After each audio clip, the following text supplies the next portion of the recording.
It started with one sentence that cracked the calm of Flight 227 like lightning in a clear sky. "I'm not sitting next to that child." Her voice was loud enough for the whole cabin to hear. Heads turned. A woman in a red blazer stood rigid in row 8, arms folded, eyes sharp with disgust. Beside her, an 8-year-old black girl clutched a stuffed bear so tight it looked like her only anchor. The plane hadn't even left the gate, but already, the air felt heavier than altitude. The flight attendant froze, unsure whether to intervene or obey. The passengers stared, caught between disbelief and silence. That's when the story began, a story about dignity, bias, and what happens when power sits in the wrong seat. Hello everyone. Before we begin today's story, I have a small favor to ask. Please hit subscribe and turn on the notification bell so you never miss our channel's new videos. It's quick, free, and the best way to support us in bringing you more dramatic stories. Your support means the world to us. Where are you watching from? Drop your city or country in the comments below. Thank you very much. Now back to Maya. The little girl sat perfectly still in seat 8B, her eyes fixed on the floor as if trying to disappear into it. She had been traveling alone from New York to Atlanta to visit her father in the hospital, her seat assigned by the airline's family assistance program. Nothing about her presence was out of place, except in the eyes of the woman beside her. "Excuse me." The woman snapped again, flagging down the nearest attendant. "There must be some mistake. I paid for comfort class, not charity seating." The words carried an acid confidence, the kind that expects compliance. The attendant, a young woman named Nora, hesitated. "Ma'am, she's a passenger like everyone else." The woman leaned closer, lowering her voice, but not her tone. "You people always say that. But this is unacceptable. I won't sit here." Maya's fingers tightened around the bear's ear. She didn't cry, didn't speak, just waited for the verdict. A few rows back, a man in a denim jacket whispered to his wife. "Did she just say what I think she said?" The wife nodded, eyes wide. Phones began to lift quietly. The hum of engines was replaced by the buzz of judgment. Nora knelt beside Maya. "Sweetheart, you're okay. Don't move, all right?" Maya nodded, her voice barely a breath. "I didn't do anything wrong." "You didn't," Nora said softly, standing up straighter than before. But the woman in red smirked. "Of course she didn't. They never do." The tone dripped with entitlement. It wasn't a conversation anymore. It was a scene, and everyone knew it. Somewhere behind row 12, a woman closed her laptop and looked up. Her name was Ava Morgan, and though no one recognized her yet, she was the CEO of Sky Vista Airlines, the very company running this flight. She watched the confrontation unfold with a calm that came from years of seeing too much of the same thing. She didn't reach for her phone right away. She just observed, every second branding itself into her memory. The captain's announcement broke the tension for a heartbeat, but the damage was done. The woman in red crossed her arms, victorious, as if her intolerance had won her something. But she had no idea who was sitting behind her, or how quickly altitude was about to flip the balance of power. And that's where everything began to change. The engines hummed softly as the cabin lights dimmed to a warm amber glow. Maya sat motionless, her little bear pressed against her chest, its worn fur a quiet comfort in the storm of whispers around her. The woman in red sighed dramatically, folding her arms as if the air itself had offended her. "Unbelievable," she muttered, loud enough for the nearby rows to hear. "You would think airlines have standards." A man across the aisle shook his head. Another passenger whispered, "She is just a kid." But no one dared to say more. The weight of silence was heavier than luggage in the overhead bin. Nora, the young flight attendant, forced a steady smile as she leaned closer to the woman. "Ma'am, please lower your voice." "Lower my voice?" The woman scoffed. "I am the one being disrespected. I paid for comfort class, not chaos." Her words cracked through the air like a whip. Maya flinched. Nora glanced around, hoping for backup that never came. The supervisor, a middle-aged man in a Navy uniform, stood near the galley pretending not to notice. He knew what was happening, but he also knew who the frequent flyer was. The customer was always right, even when she was wrong. Ava Morgan watched from row 12, her expression unreadable. She was dressed simply in dark jeans and a soft gray sweater. To anyone else, she looked like an ordinary traveler catching a late flight home. Only her eyes betrayed her. The calm precision of someone used to commanding rooms full of men twice her age and 3 times her ego. She had built Sky Vista Airlines from a regional carrier into a global brand, yet here she was, quietly watching her own company fail a child. Nora bent down again. "Sweetheart, would you like some water?" Maya nodded slightly, her voice too small to carry. "Yes, please." But before Nora could stand, the woman in red snapped. "I do not want her touching anything near me." Gasps rippled through the cabin. A man muttered, "That is too far." The woman turned, glaring. "Did you say something?" He looked away, choosing peace over principle. Ava closed her eyes briefly. She had seen this before. Different faces, same sickness. She remembered being 12, standing at an airport check-in line in Houston, her mother holding 2 tickets bought with months of savings. The agent had smiled thinly and said, "We do not have your booking, ma'am. Maybe you are at the wrong counter." They were not, but they had waited while others behind them boarded the same flight. That memory never left her. It shaped her empire and her silence. Back in the present, she reached for her phone, opening a secure line labeled Operations Command. Her assistant, Carla, answered instantly. "Yes, ma'am." "Carla, log a passenger bias incident, flight 227. Timestamp now. I will handle it personally." "Understood," Carla replied without hesitation. Ava hung in the eye. "You can file a complaint after the flight, ma'am, but she stays in that seat." The woman scoffed. "Fine. I will make sure your manager hears about this." Ava rose slowly, the hum of the engines underscoring every step she took toward row 8. She stopped beside Maya's seat. "Is there a problem here?" The woman turned, ready to unleash another tirade, but froze when she saw Ava's calm, commanding presence. "Who are you?" she asked. Ava's voice was steady, precise. "Someone who does not tolerate discrimination on my aircraft." Nora blinked, realizing suddenly who she was looking at. "Ms. Morgan?" Ava gave a slight nod. The supervisor at the galley straightened instantly, his color draining. The woman's face went pale. "You cannot be serious." Ava met her eyes without blinking. "Completely. And right now, you can either sit down and behave, or you can take your bags and leave this flight." The entire cabin fell silent. Phones lowered. Every heartbeat in that space waited for the next word. The woman sputtered. "You cannot talk to me like that." Ava tilted her head, voice calm but final. "I just did." The authority in her tone left no room for argument. Maya looked up, her small voice trembling. "Am I in trouble?" Ava bent slightly, her voice softening. "Not even a little bit, sweetheart." Then she turned back to the crew. "Document everything. We are not taking off until this is resolved." And for the first time that night, Justice had a seat on Flight 227. The tension inside the cabin had grown so thick that even the sound of the engines seemed to fade beneath it. Every eye was fixed on the confrontation in row 8. The woman in red sat stiffly, her lips pressed into a defiant line, refusing to meet Ava's gaze. Nora stood beside her supervisor, trembling but resolute. The supervisor cleared his throat and muttered, "Captain wants to know if we are clear for departure." Ava turned slowly, her tone even. "Not yet. This aircraft will not move an inch until this matter is handled properly." Her voice carried through the cabin, calm yet commanding, the kind that silenced arrogance faster than shouting ever could. The woman's cheeks flushed crimson. "I have rights," she snapped. "And so does she," Ava replied, motioning toward Maya, who still sat clutching her bear. "You do not get to strip a child of her dignity because you are uncomfortable." The passengers murmured quietly, the sound rising like a tide of conscience. The woman scoffed. "This is ridiculous. You are making a scene over a child who should not even be here." Ava stepped closer, her eyes unflinching. "That child is a paying customer under our protection. If you cannot sit beside her with basic human decency, then you can leave." "You cannot make me leave," the woman said, standing abruptly. "Actually, I can," Ava replied. She turned to the supervisor. "Escort her off this aircraft. Refund her fare in full and flag her account for review." The man hesitated.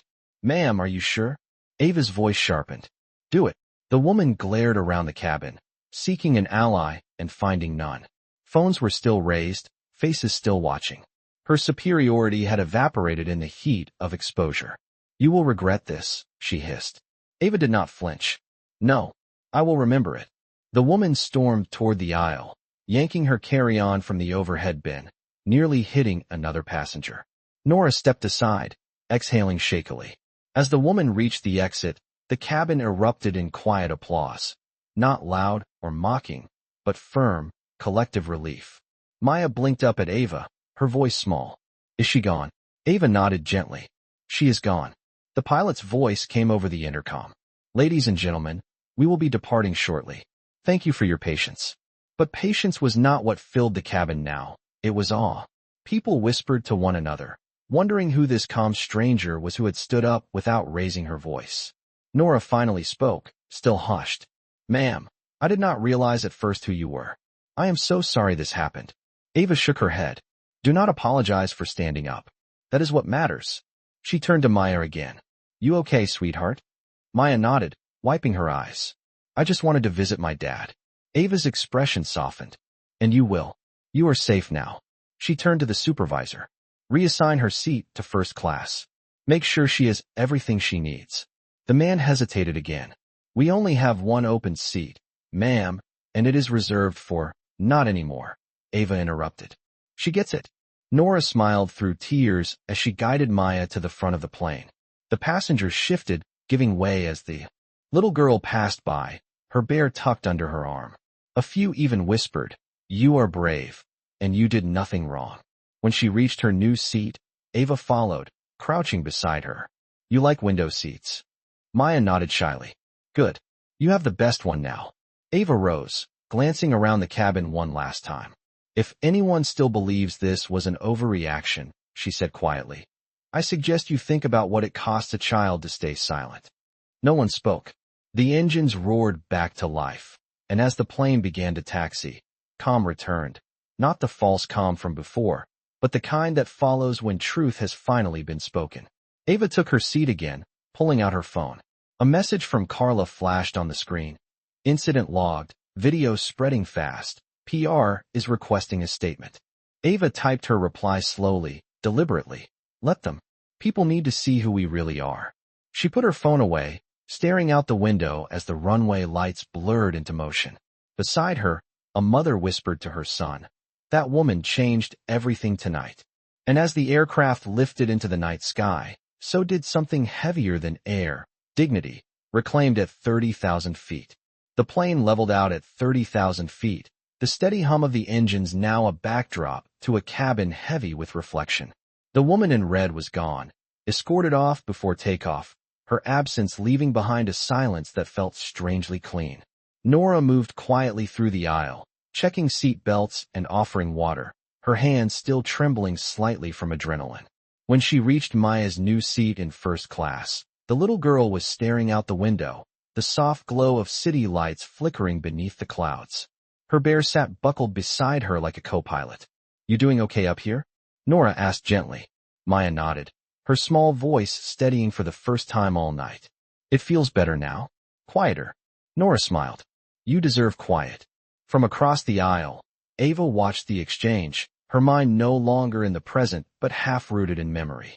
She remembered another night, years ago, when she was denied a seat upgrade because priority customers come first. She had smiled then, taken her economy seat, and flown home vowing that one day, she would own the entire fleet. Tonight, that vow had come full circle in the form of a frightened child with a bear and more grace than most adults on the plane. The captain's voice came through the intercom again, calm and warm.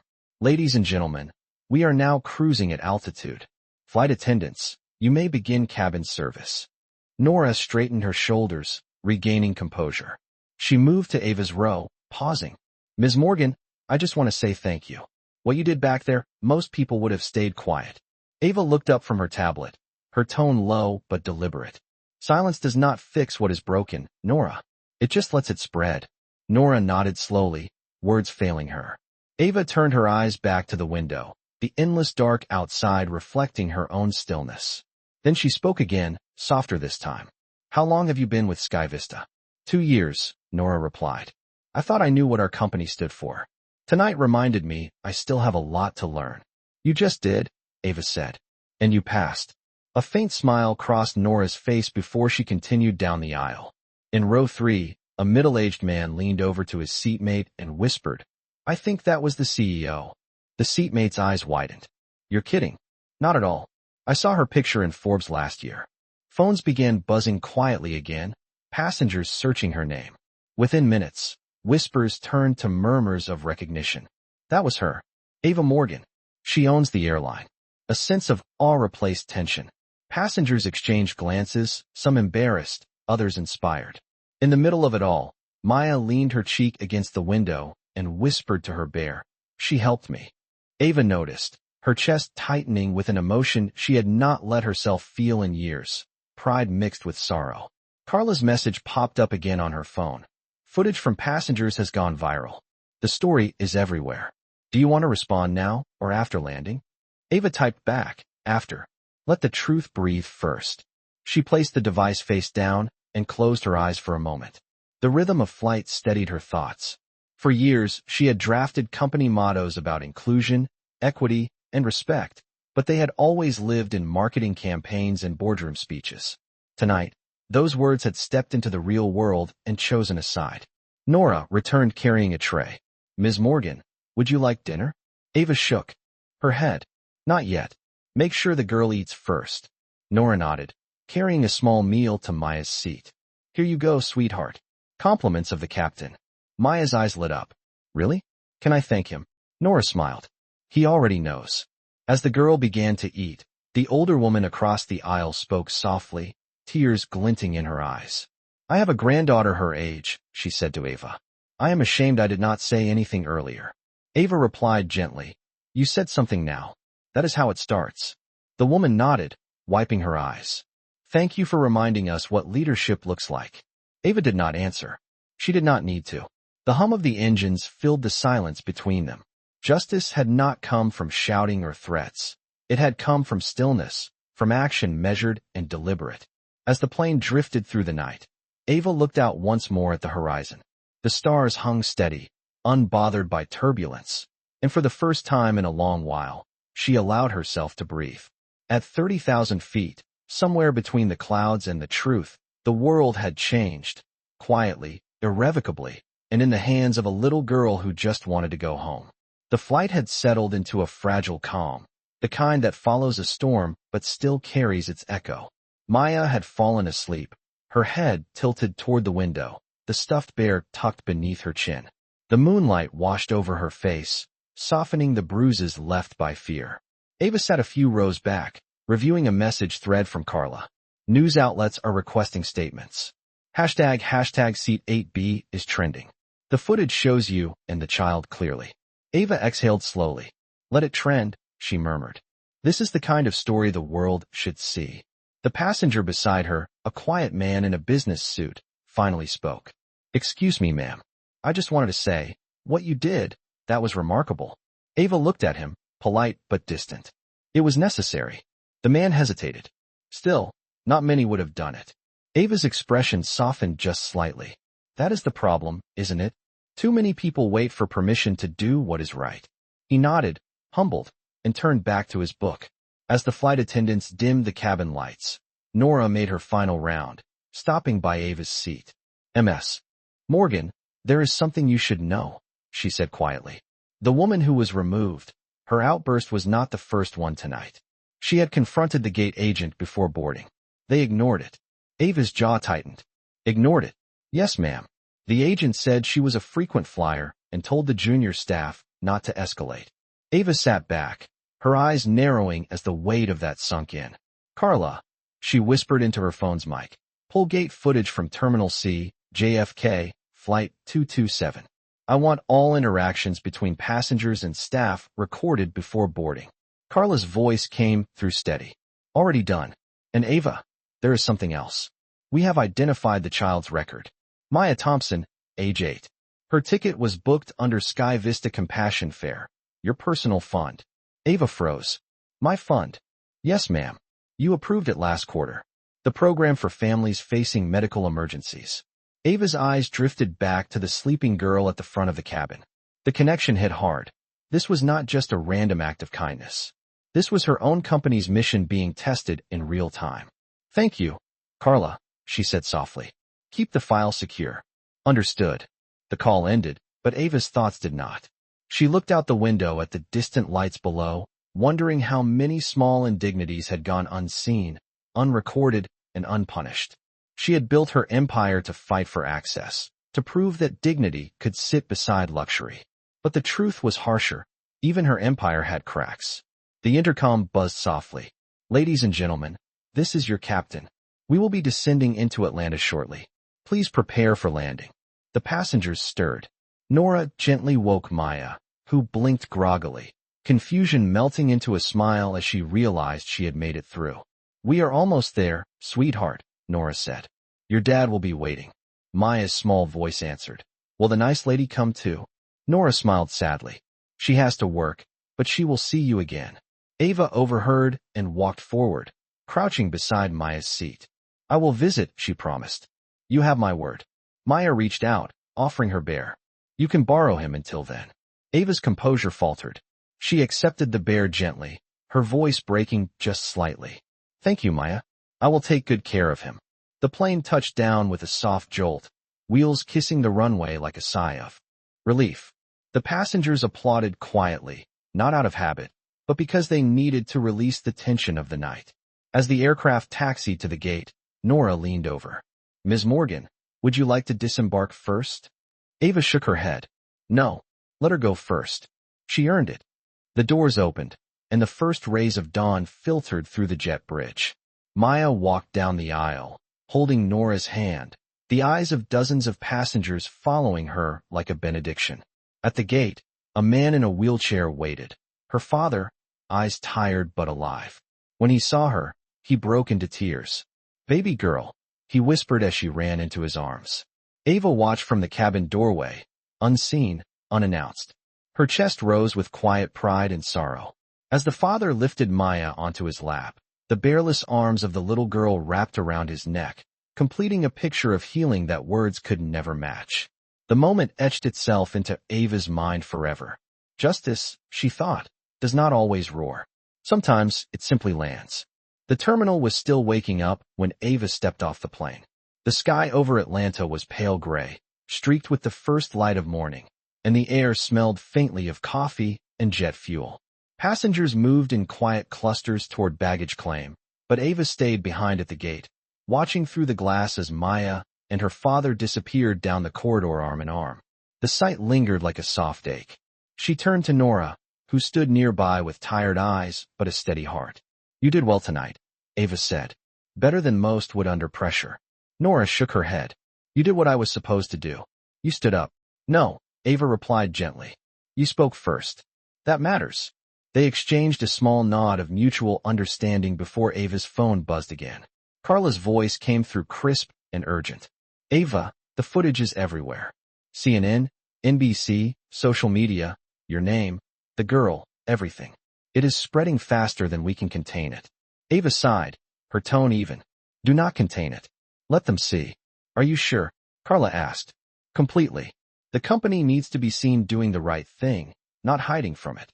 Ava walked toward the terminal lounge, her heels clicking sharply against the polished floor. Set up a press response and prepare an internal audit of gate procedures and crew protocols. I want every employee retrained within 30 days. Understood, Carla said. And the woman who was removed? Her name is trending too. Her employer has already issued a statement condemning her actions. Good, Ava said without emotion. Accountability is contagious. She reached the private lounge, where the soft hum of news monitors filled the room. On screen, the viral video played on loop. The woman in red shouting, the child shrinking, Ava standing calm and composed, the embodiment of quiet authority. The headline read, CEO steps in, airline boss defends black child after passenger refuses seat. Reporters were already spinning narratives, some hailing her as a hero, others calling it a publicity stunt. Ava muted the screen and closed her eyes. She had not done it for attention. She had done it because she was tired of systems built to humiliate the innocent. Moments later, Carla entered the lounge in person, tablet in hand. We have reporters outside and board members waiting for a statement. What do you want to say? Ava thought for a moment before answering. Nothing rehearsed. Nothing corporate. The truth will do. She took the tablet, looked directly into its small camera lens, and began to speak. What happened tonight was not about one woman or one child. It was about every silent moment we let prejudice sit beside us and say nothing. That ends here. Sky Vista Airlines was built to connect people, not divide them. Every passenger, no matter their color, class, or clothing, deserves respect.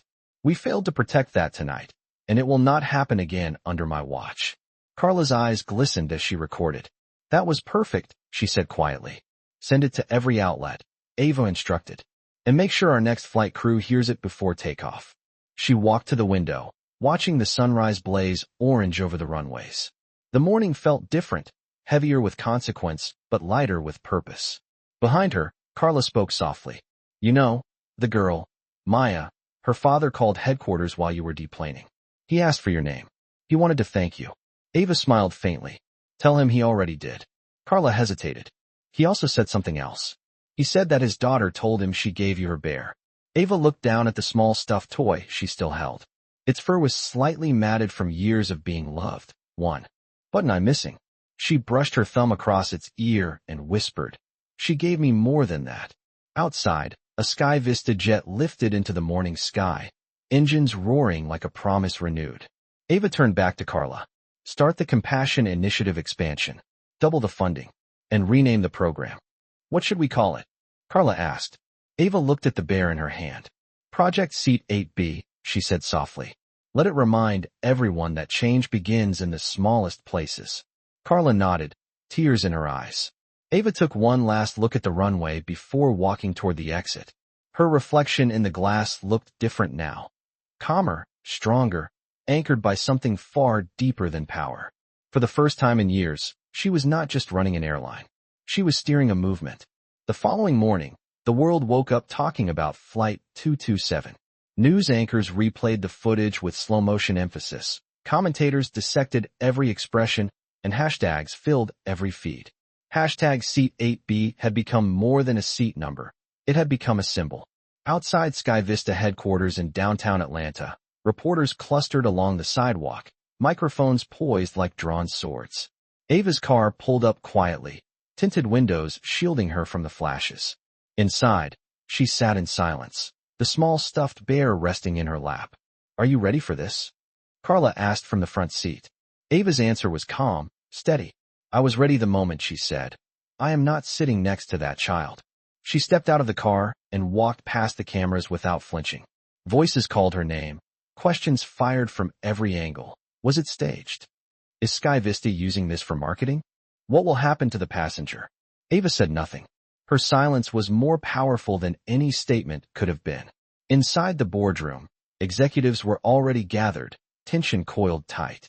The walls of glass reflected the sunrise, a sharp contrast to the nervous faces around the table. The chairman, an older man with a cautious tone, began. Ava, the media storm is unprecedented. Some investors are nervous. Then they should not invest in people afraid of accountability. Ava replied coolly, taking her seat at the head of the table. We are not in the business of optics. We are in the business of ethics. A murmur rippled through the room. Carla stood beside her, ready with reports and statements. Ava opened the folder before her.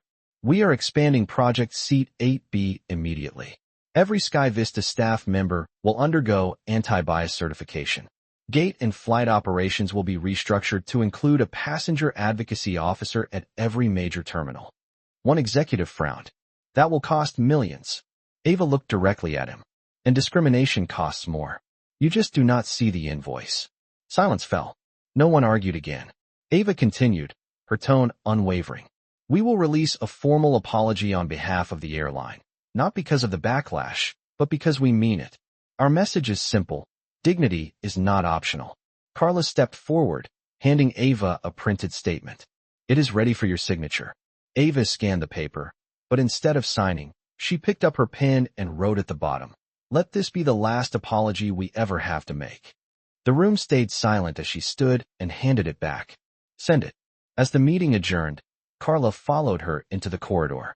You know, that line will go viral too, she said. Ava smiled faintly. Good. Let people remember the weight of words when they come from action. Hours later, Ava sat alone in her office overlooking the city. The bear was perched on her desk beside a framed photograph of the Sky Vista founding crew, a young, ambitious Ava among them. The phone buzzed. It was an unknown number. She hesitated, then answered. Ms. Morgan. The voice was deep, tired, familiar. This is David Thompson, Maya's father. Ava's posture softened. Mr. Thompson, I am glad to hear from you. I just wanted to thank you, he said, his voice trembling slightly. My daughter told me what happened. She said you made her feel like she mattered. Ava smiled gently. She does matter. More than she knows. There was a pause on the line. She wanted me to tell you. She wants to see the plane again one day. She says that is where everything changed. Ava swallowed the lump in her throat. Tell her she always has a seat here. Anytime. After the call ended, Ava stared at the skyline beyond her window, the city alive with movement, yet she felt a stillness within her. She reached for the bear, its fur soft under her fingers. The world outside could debate motives and headlines, but she knew the truth. This was not about publicity. It was about a promise, kept to a little girl who reminded her why she started it all. She whispered to the empty room. Project Seat 8B is just the beginning. As the sun dipped below the horizon, a Sky Vista jet climbed into the fading light, cutting across the orange sky like a silver signature. Somewhere on that flight, a child sat by a window, unbothered, unjudged, free. And for the first time in a long time, Ava believed that maybe, just maybe, the sky was big enough for everyone. 2 weeks later, Sky Vista Airlines had become the center of a national conversation. News outlets called it the Seat 8B revolution. The story had outgrown the flight, and even the airline itself. It had become a mirror reflecting everything people wanted to believe about justice, that it could still happen in real time, without anger or violence, just quiet, decisive courage.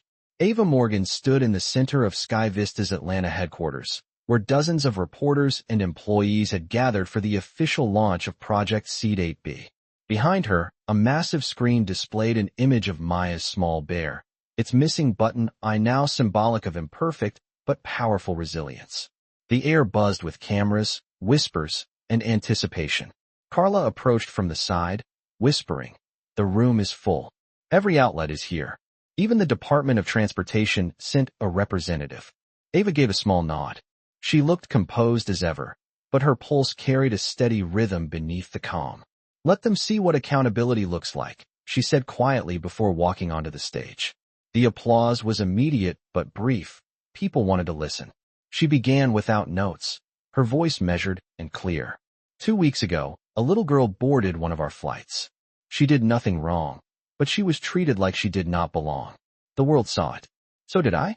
That moment changed her life, and it reminded me why this company exists. The room was silent. Sky Vista was built on one promise, that every person, no matter who they are, has a right to be treated with respect the moment they step on board. But promises mean nothing if we do not live them. That is why today we launch Project Seat 8B. She gestured to the screen, which shifted to show footage of training sessions, new employee programs, and a network of advocates wearing silver pins in the shape of an airplane. Window. This initiative is more than policy. It is a pledge to protect dignity, to amplify empathy, and to make sure no one ever feels small in our care again. Cameras clicked, pens scratched, and a few employees wiped their eyes. Ava continued, "And this is not just about one airline. This is about what kind of people we want to be when no one is watching. Discrimination hides in silence. Change begins in sound." She paused, scanning the faces before her.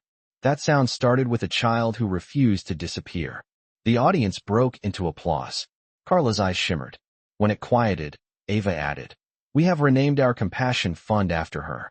The Maya Thompson Compassion Program will continue to help families in need of emergency travel.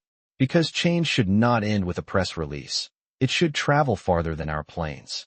The applause grew louder now, lasting longer. The press conference ended, but reporters swarmed as Ava stepped down. "Ms. Morgan, will you meet the child again?" one asked. Ava smiled faintly. "Yes. She has something of mine, and I have something of hers. We will trade soon." Later that afternoon, she boarded a Sky Vista private jet bound for Charlotte, where Maya and her father now lived while he underwent treatment. The jet interior was quiet, sunlight flooding through wide windows. The bear sat on the seat beside her. As the engines roared to life, Ava closed her eyes, remembering the frightened face in seat 8B, the trembling hands clutching the bear. The same child who had changed $1 billion company without ever raising her voice. When the jet landed, a car waited on the tarmac. Maya was there, standing beside her father, smiling brightly as the wind tugged at her braids. Ava stepped out, kneeling down so they were eye level. "You kept your promise," Maya said. Ava smiled. "And you kept mine." She handed the bear back. "He missed you." Maya hugged it tight. "I told my friends about you," she said proudly. "They said you were famous." Ava chuckled softly. "No, sweetheart. You are." The father reached out, shaking Ava's hand. "You changed the way people look at the world," he said quietly. "No," Ava corrected, "your daughter did. I just listened." They took a picture together by the plane, the wind lifting Maya's dress, the bear caught midair in her hand like a symbol of something bigger than all of them. As the sun set behind the runway, the light bathed them in gold, and for the first time in a long time, Ava felt peace. Justice had come full circle, from humiliation to hope, from silence to flight. The story that began in seat 8B now belonged to everyone who ever needed to be seen. Months passed, and what began as a single flight had grown into a movement that touched every corner of the aviation industry. SkyVista's Project Seat 8B became a model adopted by airlines worldwide. New procedures ensured that every passenger complaint of discrimination was investigated by an independent review panel. Employees were rewarded not just for customer satisfaction scores, but for demonstrated acts of empathy. In airports across the country, posters appeared with the same line Ava had written at the bottom of her first statement. "Let this be the last apology we ever have to make." Underneath, in smaller text, was a picture of a small stuffed bear with one button eye. For millions, it became a symbol of quiet justice, a reminder that respect could still change the world when it was backed by courage. Ava Morgan's name appeared on magazine covers, news programs, and industry panels, but she kept her focus steady. Every time an interviewer tried to make her the story, she redirected them to Maya. "The story," she would say, "belongs to the girl in seat 8B. 6 months later, at SkyVista's annual leadership summit, Ava took the stage before thousands of employees from around the world. Behind her was a massive screen displaying the company's new slogan, "Everyone belongs above the clouds." The applause faded as she began to speak. "I was once told that leadership is about vision. But vision means nothing if it cannot see the people right in front of you. 6 months ago, a child reminded me of that truth. She reminded all of us." The room grew still. Our work is not done. Bias is not defeated in a day or with a single act. It lingers, hides, waits. But we will meet it, every time, with action, with compassion, with proof that we are better than our silence. Her voice strengthened as she continued. "When we fly, we carry more than passengers. We carry stories, fears, and hope. Let every SkyVista employee remember that what we offer is not just travel, it is belonging." The crowd erupted in applause, not for a company, but for an idea. Carla joined her on stage, whispering, "You just rewrote what leadership sounds like." Ava smiled faintly. Then it was worth every headline. After the conference, Ava stepped outside onto the balcony overlooking Atlanta's skyline. The night air was warm, carrying the distant hum of the city. Her phone buzzed. It was a video message from Maya. The screen lit up with the child's wide smile. "Hi, Miss Ava. I just wanted to say thank you again. My dad is doing better. We watched the news, and he said you changed the sky." I told him, "No, she just made it fair." Ava laughed softly, her eyes bright with unshed tears. "Out of the mouths of children," she whispered. She looked at the bear, now sealed in a glass case on her desk inside, and felt a deep, grounding calm. Later that night, as planes crossed the horizon above her, their blinking lights moving like constellations of progress, Ava reflected on how far they had come, and how far there was still to go. She thought of every gate agent, every flight attendant, every pilot who had seen the video and chosen to act differently because of it. She thought of Maya, whose courage had spread further than any jet route. Somewhere out there, families boarded flights without fear, passengers shared rows without judgment, and a little girl slept peacefully, knowing she had helped change the rules of the sky. The next morning, as sunlight poured through her office windows, Ava recorded a final message for Sky Vista's internal broadcast. I did not raise my voice that night. I did not need to. I raised the standard. And that is what we will keep doing, together. Her voice was calm but unshakable, like the engines of a plane steady against wind. She ended with a smile. Because justice, like flight, depends on lift, and lift only happens when we rise together. The message played across every Sky Vista terminal, in every employee lounge, and on every screen where travelers waited to board. As the closing words faded, a single line appeared, dedicated to Maya Thompson, Seat 8B. In that quiet moment, airports across the world seemed to hold their breath, and somewhere above the clouds, the sky itself felt just a little wider.